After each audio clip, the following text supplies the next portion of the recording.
রাসূল সাল্লাল্লাহু আলাইহি ওয়াসাল্লাম যখন বুকামটা খুলিয়াই কলারটা উপরের দিকে সরাইছে, সালমান পাগল হয়ে গেছে, চিল্লাইতে শুরু করছে আর কাঁদতেছে, ইয়া রাসূলুল্লাহ বলিয়া রাসূলকে জড়াই ধরিয়া সিলমোহরের উপর একটা চুমা মাইরা দিছে।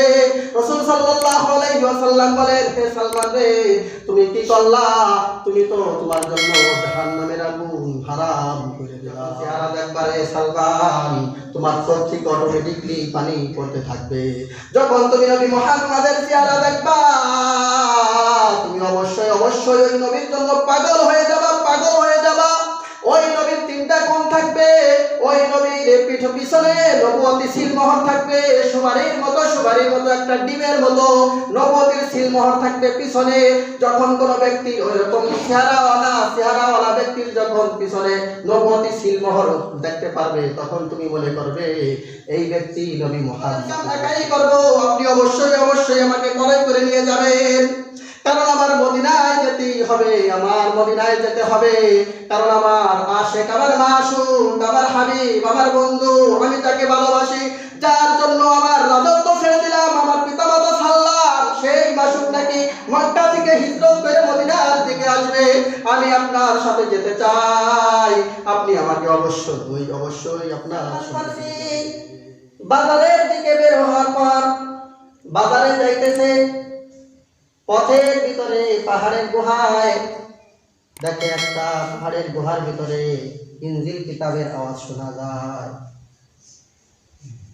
ওই সালমান ধীরে ধীরে ধীরে ধীরে বাজারে না গিয়ে ওই পাহাড়ের ভিতরে প্রবেশ করেছে।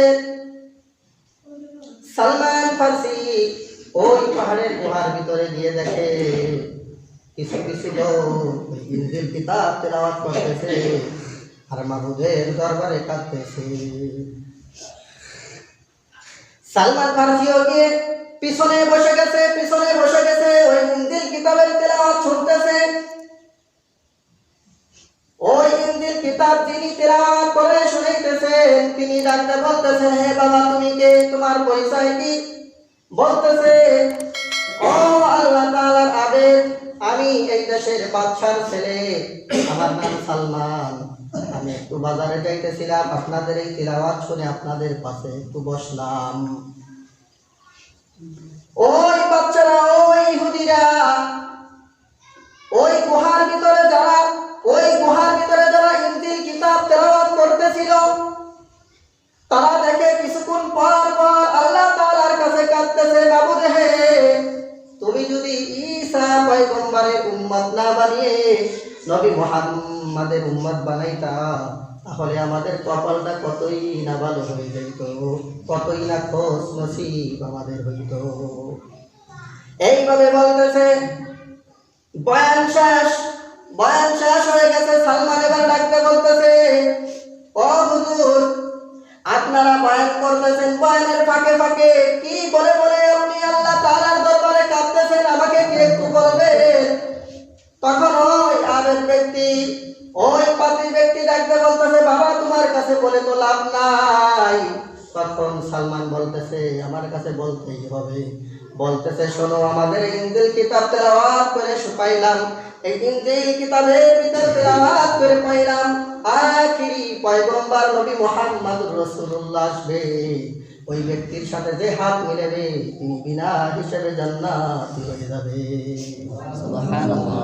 ওই ব্যক্তির সাথে যে হাত মিলাবে, ওই ব্যক্তির কালেমা যে পাঠ করবে, আল্লাহ তাআলা তার নসিব খুলে দিবে। সালমান ফারসি বলতেছে, সালমান এবার ডাকতে বলতেছে, তাহলে আমি ওই নবীকে কিভাবে পাবো, আমাকে একটু বলে দেন। বলতেছে, বাবা রে, ওই নবী কবে আসবে, কখন আসবে আমরা জানি না, তবে বাবা তোমার জীবদ্দশায়, তোমার হায়াতের জিন্দেগিতে যদি ওই নবীর কিসমত তোমার জুটে যায়, তখন তুমি ওই নবীর উপর ঈমান এনে নিও। সালমান ফারসি বলতেছে, আমি আর দেরি করতে চাই না, যেই নবীর কালেমা পড়লে আল্লাহ তাআলা আমাকে জান্নাত দিবে, আমি এখনই ওই নবীর প্রতি ঈমান আনতে চাই। বলেন সুবহানাল্লাহ। সালমান ফারসি সঙ্গে সঙ্গে কালেমা পড়ে মুসলমান হয়ে গেল। ওই পাত্রী ডাকতে বলতেছে, বাবা এখন তুমি মুসলমান হয়ে গেছো, অর্থাৎ ধর্ম গ্রহণ করছো, এখন তোমার একটাই কর্ম, একটাই কাজ, আল্লাহ তাআলার ইবাদত করা, মূর্তির সামনে না যাওয়া। বাবা ওই সালমান এবার আল্লাহ তাআলাকে ডাকতে বলে, মাবুদ হে, তোমার পয়গম্বর, আখিরি পয়গম্বর নবী মুহাম্মদুর রাসূলুল্লাহ সাল্লাল্লাহু আলাইহি ওয়াসাল্লামের প্রতি আমি কালেমা পাঠ করেছি। তোমার নবী কখন আসবে জানি না, কবে আসবে জানি না, আমার হায়াতটা বাড়াইয়ে দাও, আমার নবীর সাথে আমাকে সাক্ষাৎ করাইয়ে দিও। এইভাবে দোয়া করতেছে আর চিন্তায় লুটিয়ে পড়ছে, এইভাবে আল্লাহ তাআলার কাছে দোয়া করতেছে। কাঁদতে কাঁদতে বাড়ি আসছে, বাড়িতে এসে খানা খায় না, খালি ওই নবীর ধারণা, নবীকে কেমনে পাবো, নবীর কাছে কেমনে যাব, এইভাবে তার ভিতরে চিন্তা ঢুকে গেছে, আমার মাওলাকে কেমনে পাবো, আমার আল্লাহকে কেমনে পাবো। খাবার খায় না, মূর্তির সামনে সিজদাও দিতে যায় না, পূজাও করতে যায় না। সালমানের বাবার কিছু চামচা ছিল, ওই চামচারা ডাকতে বলে, হে বাচ্চা, আপনার ছেলে তো মন খারাপ, ঠিক মতো খাবার দাবার খায় না, এই মূর্তির ঘরের সামনেও আসে না, মূর্তিকে সেবা দেয় না, সিজদা দেয় না, পূজা কিছুই করে না। সালমানের বাবা এবার ডাকতে বলতেছে, সালমান রে, তোমার কি হইল? আমি একজন বাচ্চা, বাচ্চার ছেলে তো এইভাবে থাকে না, খাবার খাও না কেন, কি হয়েছে বুঝে বলো। তখন বলতেছে, বাবা, আমার ভিতর আল্লাহ তাআলা পরকালের চিন্তা ঢুকাইয়ে দিয়েছে, আমার ভিতর নবী মুহাম্মাদের চিন্তা ঢুকাইয়ে দিয়েছে। ওই নবী মুহাম্মদুর রাসূলুল্লাহকে কেমনে পাবো, কিভাবে পাবো, সেই চিন্তায় আমি বেকুল হয়ে আছি। এই কথা বলার পরে সালমানের বাবা অনেক রাগান্বিত হয়ে ডাকতে বলতেছে, সালমান রে, ফের যদি তোমার জবান থেকে একবার ওই নবী মুহাম্মাদের নাম শুনি আর ওই আল্লাহ তাআলার নাম শুনি, তাহলে তোমার কি অবস্থা হবে জেনে রাখো, তোমার ওই জেলখানার ভিতরে আবদ্ধ করে রাখবো, তোমাকে খাবার দাবারের ব্যবস্থা হবে না। তখন সালমান ডাকতে বলতেছে, আমার জীবনটাও যদি চলে যায়, আমি যেই নবী মুহাম্মদকে আমি ভালোবেসে ফেলছি, আমি ওই নবীর মুহাব্বত আমার অন্তরের ভিতর থেকে আমি সরাইতে পারবো না। এই কথা বলার পরে সালমানের বাবা হুকুম দিয়ে দিল, হে আমার চামচ মামুচ চামচারা, এই আমার সন্তানকে জেলখানার ভিতরে আবদ্ধ করে রাখো, একটা অন্ধকার ঘরের ভিতরে আটকাইয়ে রাখো। তখন তারা অন্ধকার ঘরের ভিতরে আটকাইয়ে রাখলো সালমানকে। আটকানোর পরে, তালা আটকানোর পরে সালমানের বাবা ওই তালার চাবিটা নিয়ে দূর কোথাও চলে গেছে। সালমান একা একা ওই অন্ধকার ঘরের ভিতরে বসবাস করতেছে, খাবার নাই, দাবার নাই, সালমান আল্লাহ তাআলার ইবাদত করতেছে। কয়েকদিন পর সালমানের বাবা ওই রুমটা খুলিয়া, তালা খুলিয়া সালমানের কাছে কিছু খাবার নিয়ে বলতেছে, হে সালমান, তোমাকে এই খাবার খাবো যদি তুমি নবী মুহাম্মাদের নামটা তোমার মুখ থেকে সরাইতে পারো, আল্লাহ তাআলার নামটা যদি তোমার জবান থেকে সরাইতে পারো।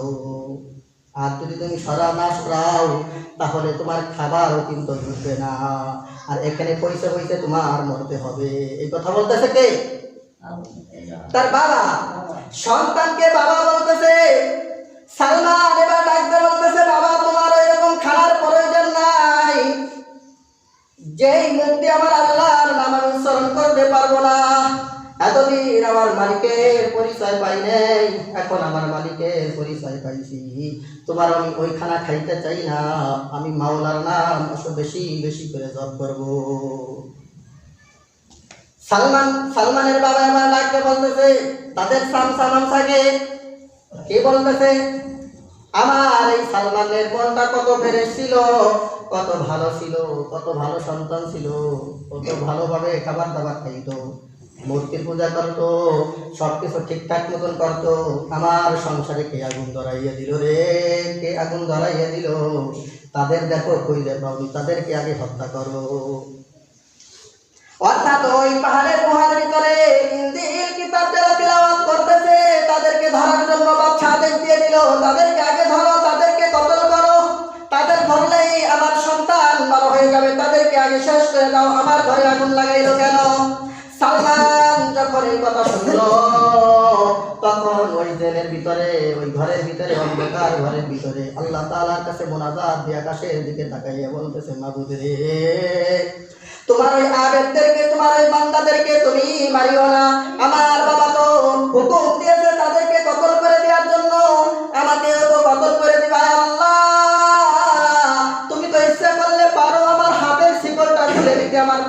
কবরটা খুলে দিতে, এই রুমের জানালা দরজা খুলে দিতে তুমি ইচ্ছা করলে পারো। আয় মালিক, ওই পাদ্রীরা তো জানে না আমার বাবা, তাদেরকে কতল করে দিবে আল্লাহ। তুমি আমাকে এই জেলখানার ভিতর থেকে মুক্তি দিয়ে দাও, আমার হাত পায়ের বান্ধা খুলে দাও।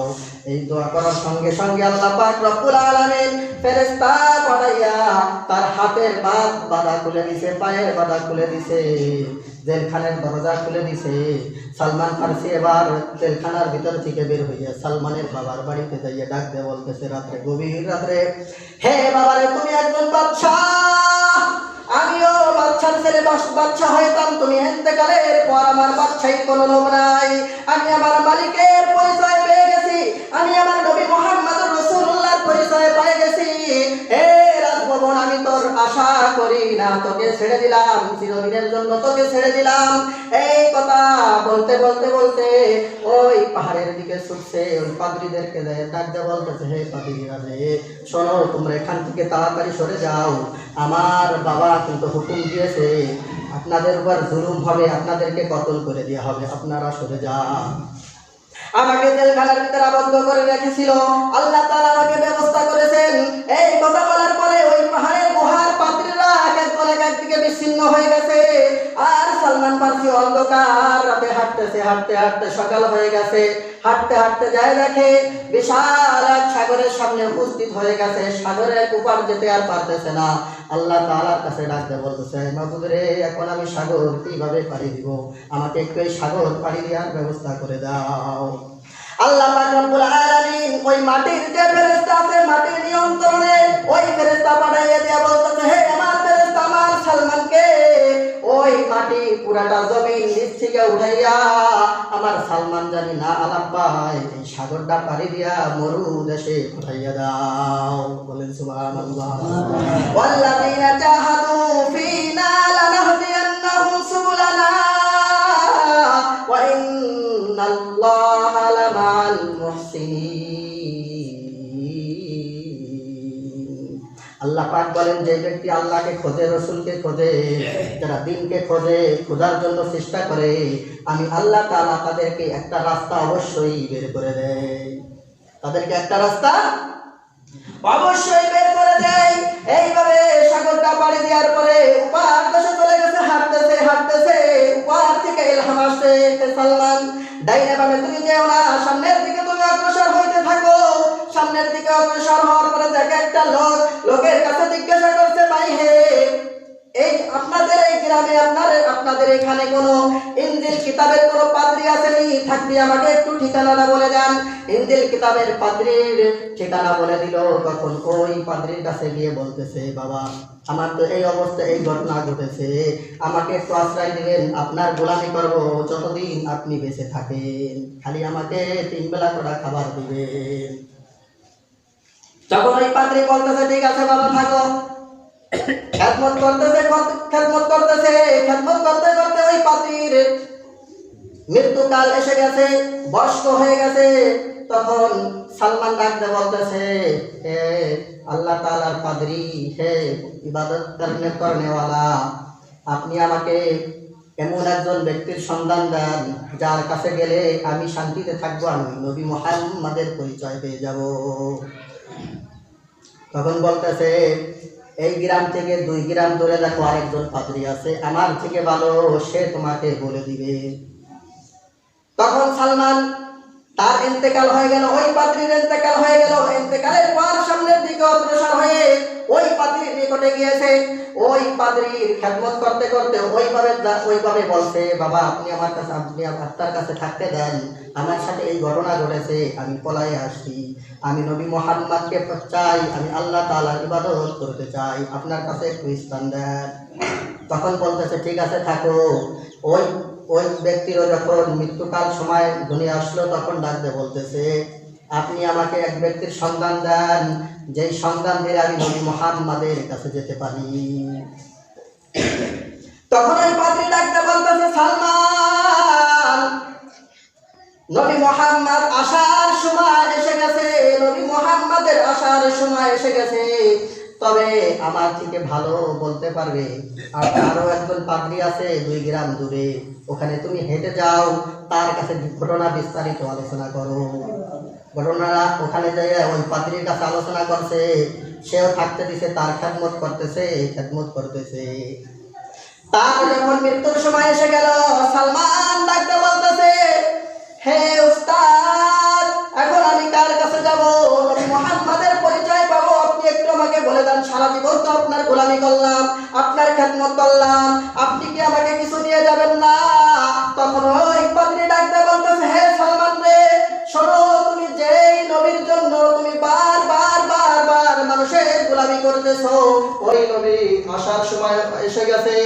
ওই নবীর চেহারা যখন দেখবা তুমি পাগল করা হয়ে যাবা। তুমি যখন চেহারা দেখবা তোমার চক্ষু দুইটা ওই নবীর থেকে তুমি সরাইতে পারবা না। তুমি যখন চেহারা দেখবা রে সালমান, তোমার চোখ থেকে অটোমেটিকলি পানি পড়তে থাকবে। যখন তুমি নবী মুহাম্মাদের চেহারা দেখবা, তুমি অবশ্যই ওই নবীর জন্য পাগল হয়ে যাবা। ওই নবীর 3টা গুণ থাকবে। ওই নবীর পিছনে নবুয়তি সিলমোহর থাকবে, সুবারির মতো একটা ডিমের মতো নবুয়তির সিলমোহর থাকবে পিছনে। যখন কোন ব্যক্তি ওইরকম চেহারাওয়ালা ব্যক্তির যখন পিছনে নবুয়তি সিলমোহর দেখতে পারবে, তখন তুমি মনে করবে এই ব্যক্তি নবী মুহাম্মাদুর রাসূলুল্লাহ। আরেকটা পরীক্ষা তুমি করতে থাকবা, সেটা হলো তাকে কিছু মান্যতের মাল দিবা, সৎকার মাল দিবা। যদি সৎকার মাল না খায়, যদি খায় মনে করবা নবী মুহাম্মদ না, আর যদি না খায় মনে করবা এই ব্যক্তি নবী মুহাম্মদ। আর কিছু হাদিয়ার মাল দিবা ওই ব্যক্তিকে। যদি তোমার জীবনে তার সাথে দেখা হয়ে যায়, তুমি তাকে কিছু হাদিয়ার মাল দিবা, আর ওই নবী মুহাম্মদ হাদিয়ার মাল তিনি গ্রহণ করবে, তিনি ওই হাদিয়ার মাল খাবে, তার সাথীদেরকেও খাওয়াইয়া দিবে। এই সালমান ফার্সি এবার ডাকতে বলতেছে, তাহলে আমি চলি, আপনি তো বয়স্ক হয়ে গেছেন। এই কথা বলতে বলতে ওই ব্যক্তি পাদ্রী বলতেছে, হে সালমান রে, শোনো, তোমাকে কিছু স্বর্ণ মুদ্রা দিলাম, আমার এই বাড়িতে কিছু পশু আছে, এই পশুটাও তোমাকে আমি দিয়ে দিলাম। এই কথা বলার সঙ্গে সঙ্গে ওই পাদ্রীর মৃত্যুবরণ হয়ে গেছে। মৃত্যু হওয়ার পরে ওই ব্যক্তি ওই স্বর্ণ মুদ্রা নিয়ে, ওই কিছু পশু নিয়ে আবার সামনের দিকে অগ্রসর হইতেছে। ওই পাদ্রী বলে দিছে, এই পশু যদি তোমার সাথে রাখো তাহলে তোমার সহজ হবে নবীকে পাইতে। এই পশু যেই দিকে যাবে তুমিও সেই দিকে যাবা। সালমান এবার পশুর পিছনে হাঁটতেছে। হাঁটার পরে দেখে একটা কাফেলা, যেই কাফেলা ব্যবসা করে আসতেছিল, তাদেরকে ডাকতে বলতেছে, হে ভাই, মক্কায় যাব কোন দিক? আমার পাদ্রী বলে দিছে আমার নবীর জন্ম নাকি মক্কায় হবে, তিনি নাকি হিজরত করে মদিনার দিকে যাবে, ইয়াসরিবে যাবে, মদিনার নাম হলো ইয়াসরিব, আমি ওখানে যাইতে চাই। তখন বলতেছে, আমাদের বাড়ি মক্কায়, চলো আমাদের সাথে চলো, তুমি আমাদের সাথে গেলেই তুমি মক্কায় যেতে পারবা। নবী মুহাম্মাদের জন্ম কিন্তু এখনো হয় নাই, এখনো নবী মুহাম্মদ দুনিয়াতে আসে নাই। সালমান ফার্সি এত পাগল হয়েছে, নবী মুহাম্মাদের সাথে দেখা করার জন্য পাগল হয়ে গেছে। ও এই কাফেলারা চিন্তা করতেছে, এখন গোলামের অনেক বড় দাম, অনেক মর্যাদা, তাকে মক্কায় না পৌঁছাইয়া আমরা হাটে উঠাই, বাজারে উঠাই, তাকে গোলাম হিসেবে বিক্রি করে দেই। সালমান ফার্সিকে ওই কাফেলার লোকেরা হাট বাজারে উঠাইয়া তাকে বিক্রি করে দিল। এইভাবে এক এক কইরা 12 জনের কাছে বদলি হয়েছে। প্রথম মালিক দ্বিতীয় মালিকের কাছে বিক্রি করছে, দ্বিতীয় মালিক তৃতীয় মালিকের কাছে বিক্রি করছে, তৃতীয় মালিক চতুর্থ, পঞ্চম, ষষ্ঠ, এরকম সপ্তম 12 নম্বর পর্যন্ত 12 জনের গোলামি করছে। 12 জন 13 নম্বর মালিকের কাছে যখন 12 নম্বর মালিক 13 নম্বর মালিকের কাছে যখন বিক্রি করার জন্য হাটে উঠাইছে মদিনার বাজারে, বলেন সুবহানাল্লাহ। যখন তাকে গোলাম হিসেবে হাটে উঠাইছে, মানুষ ভিড় জমে গেছে গোলাম কেনার জন্য। সালমানকে ডাকতে বলতেছে, আপনার গোলামের দাম কত? তার সাথে কথোপকথন হইতেছে, এত টাকা। তখন ওই 2 মালিকের ভিতর 12 নম্বর মালিক বিক্রি করবে 13 নম্বর মালিকের কাছে। 13 নম্বর মালিক বলতেছে, আমার বাড়ি হলো মদিনায়। আমার বাড়ি কোথায়? জোরে বলে। মদিনায়।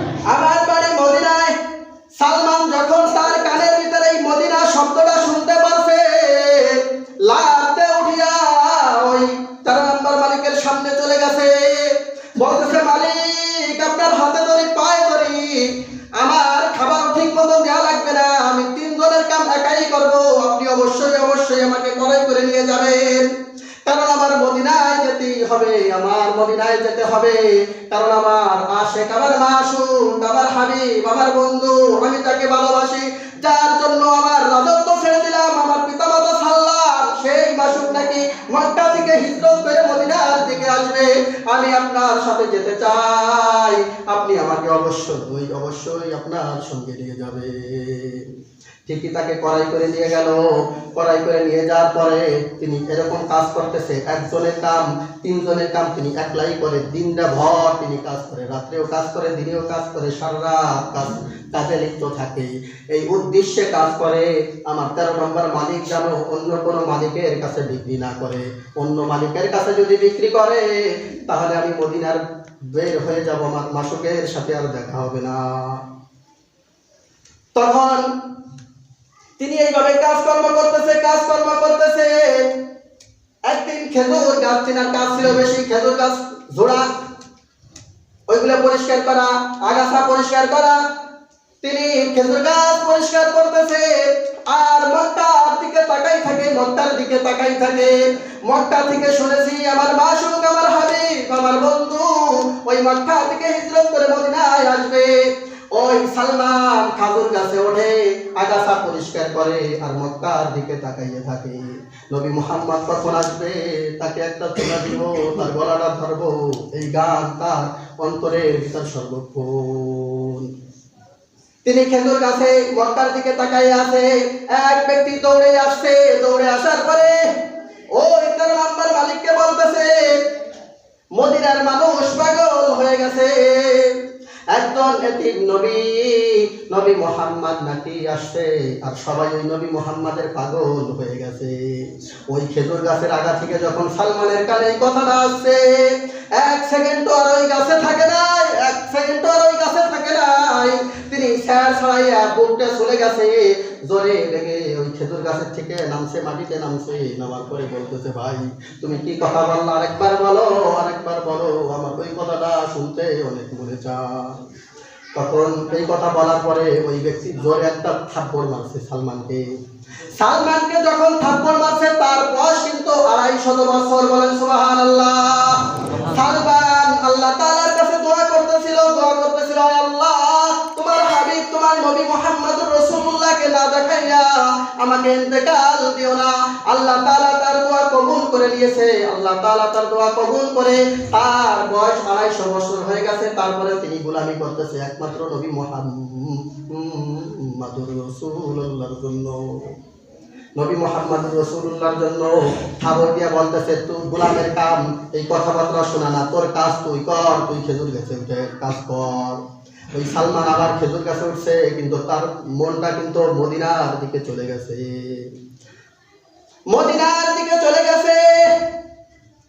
তিনি খেজুর গাছে ভাবতেছে আমি কখন আমার নবী মুহাম্মাদের কাছে যাব, কখন আমি নবী মুহাম্মাদকে দেখবো।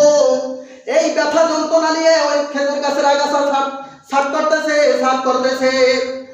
তিনি সন্ধ্যা হয়ে গেছে, খেজুর গাছ থেকে নেমে আসছে, খাবার খাইছে, সবাই ঘুমায় কিন্তু সালমান ঘুমায় না। তার উদ্দেশ্য হলো আমার নবীর কাছে আমি কেমনে যাব।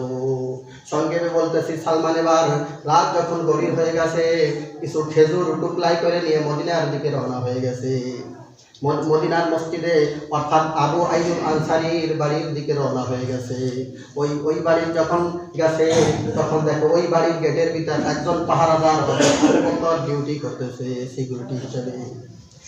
আবু বকরকে ডাকতে বলতেছে ভাই আমাকে এই ঘরের ভিতরে ঢুকতে দাও, আমি এই ঘরের ভিতরে যাব।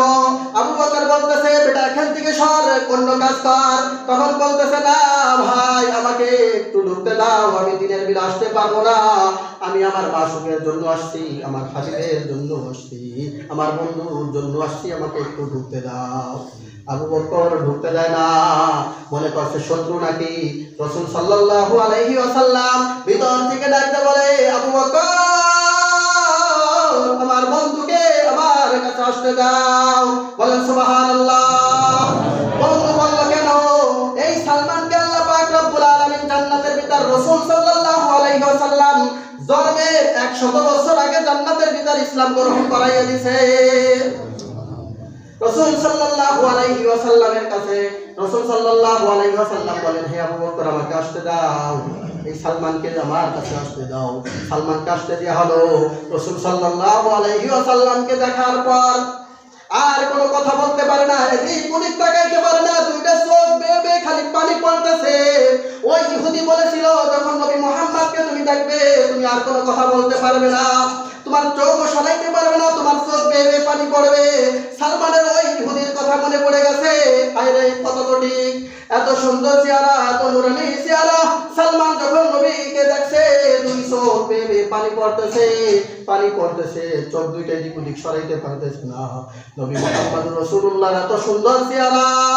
ওই যে খেজুর নিয়ে আসছে, 1-2 ঘন্টা পর কিছু খেজুর টুকলা থেকে বের করিয়া রাসূল সাল্লাল্লাহু আলাইহি ওয়াসাল্লামকে দিয়ে বলতেছে, ইয়া রাসূলুল্লাহ, আপনার জন্য কিছু মান্যত আনছি, সরকার মাল আনছি, আপনি খান। রাসূল সাল্লাল্লাহু আলাইহি ওয়াসাল্লাম বলেন, বাবারে, আমি মান্যত খাই না, সদকাও খাই না, এটা তোমারটা তুমি খাও, অথবা অন্য গরিব কাউকে দিয়ে দাও। এইভাবে সালমান ফারসি ওই দিন বিদায় নিয়ে আসলো। দ্বিতীয় দিন কিছু খেজুর নিয়া রাসূল সাল্লাল্লাহু আলাইহি ওয়াসাল্লামের কাছে আসছে। রাসূল সাল্লাল্লাহু আলাইহি ওয়াসাল্লামকে আবার কিছু খেজুর দিয়ে বলতেছে, ইয়া রাসূলুল্লাহ, আপনাকে এই যে নেন, হাদিয়া দিলাম। রাসূল সাল্লাল্লাহু আলাইহি ওয়াসাল্লাম ওই হাদিয়া গ্রহণ করলেন, সাহাবীদের মাঝে বন্টন করে দিলেন, নিজে খাইলেন এবং সাহাবীদেরকে খাওয়াইলেন। এইবার সালমান ফারসি বসে আছে, ভিতরে একটা যন্ত্রণা, সেই যন্ত্রণাটা হলো আমার নবীর পিঠের ভিতরে যে একটা নবুয়তের সিলমোহর, ওই মোহরটা আমার একটু দেখতে হবে, ওই মোহরটা একটু দেখতে হবে। আমি এখন কি করে দেখি? নবীর সিলমোহর তো নবীকে বলাও যায় না, ইয়া রাসূলুল্লাহ, আপনার জামাটা সরান, আপনার সিলমোহর দেখবো। এই ভিতরে কল্পনা করতেছে, আমি কিভাবে বলি? এই কল্পনা করার পরে বলতেছে, সালমান রে, তোমার মনের ভিতরে যে কল্পনা করতেছে আমি কিন্তু বুঝতে পারতেছি। আমার নবুয়তি দেখা লাগবে না, তুমি নির্দ্বিধায় মনে করতে পারো আমি কিন্তু সেই মুহাম্মাদুর রাসূলুল্লাহ। এই কথা বলিয়া রাসূল সাল্লাল্লাহু আলাইহি ওয়াসাল্লামের বোতামটা খুলিয়ে একটু উপরের দিকে সরাইছে। রাসূল সাল্লাল্লাহু আলাইহি ওয়াসাল্লাম যখন বোতামটা খুলিয়া এই কলারটা উপরের দিকে সরাইছে, সালমান পাগল হয়ে গেছে, চিল্লাইতে শুরু করছে আর কাঁপতেছে, ইয়া রাসূলুল্লাহ বলিয়া রাসূলকে জড়াই ধরিয়া সিলমোহরের উপর একটা চুমা মেরে দিছে। রাসূল সাল্লাল্লাহু আলাইহি ওয়াসাল্লাম বলেন, হে সালমান রে, তুমি কি করলা? তুমি তো তোমার জন্য জাহান্নামের আগুন হারাম করে দিলা। বলেন সুবহানাল্লাহ। কত ইনশাআল্লাহ সামনের সপ্তাহে বলা যাবে নাকি? আল্লাহ পাক কবুল করে বলেন আমিন।